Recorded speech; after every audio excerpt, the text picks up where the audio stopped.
I was raised a practicing Muslim and remained one for almost half my life. I attended madrasas, that is Islamic schools, and memorized large parts of the Quran.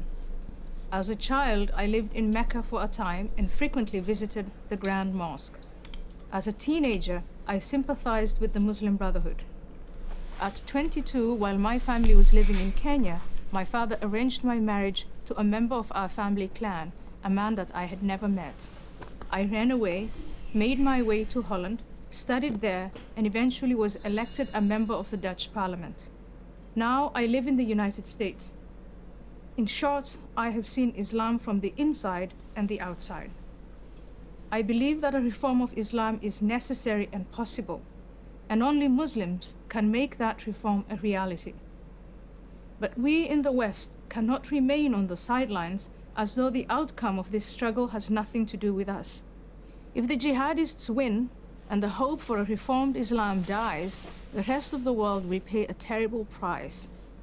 The terror attacks in New York, London, Madrid, Paris, and many other places are only a preview for what's to come. For this reason, I believe that it's foolish to insist, as Western leaders habitually do, that the violent acts committed in the name of Islam can somehow be divorced from the religion itself. For more than a decade, my message has been simple. Islam is not a religion of peace. When I assert this, I do not mean that Islamic belief makes all Muslims violent. This is manifestly not the case. There are many millions of peaceful Muslims in the world. What I do say is that the call to violence and the justification for it are explicitly stated in the sacred texts of Islam.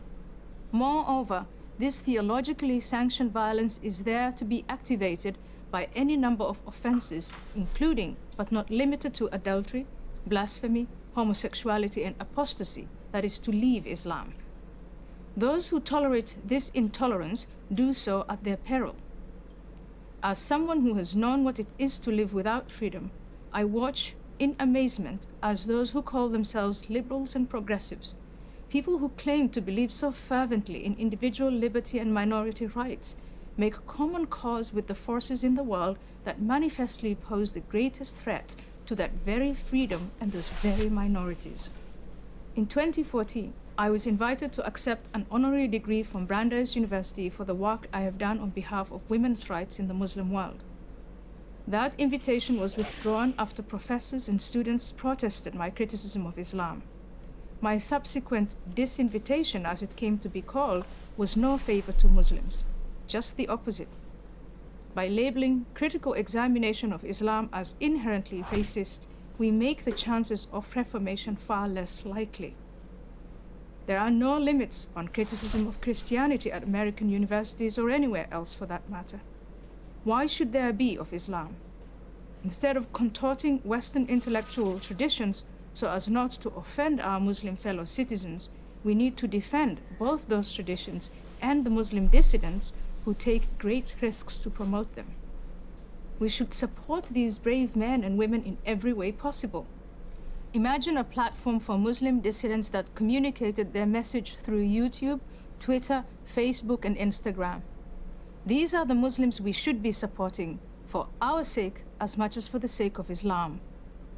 In the Cold War, the West celebrated dissidents such as Alexander Solzhenitsyn, Andrei Sakharov, and Václav Havel, who had the courage to challenge the Soviet system from within.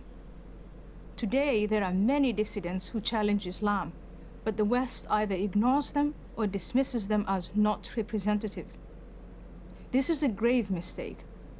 Reformers such as Tawfiq Hamid, Asra Nomani, and Zuhid Jasser, and many others must be supported and protected. They should be as well known as Solzhenitsyn, Sakharov, and Havel were in the 1980s.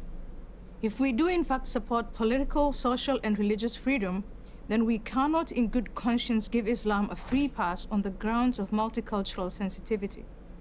We need to say to Muslims living in the West, if you want to live in our societies, to share in the material benefits, then you need to accept that our freedoms are not optional. Islam is at the crossroads of reformation or self-destruction. I mean, some are more obnoxious than others, you know, more loud, so to speak.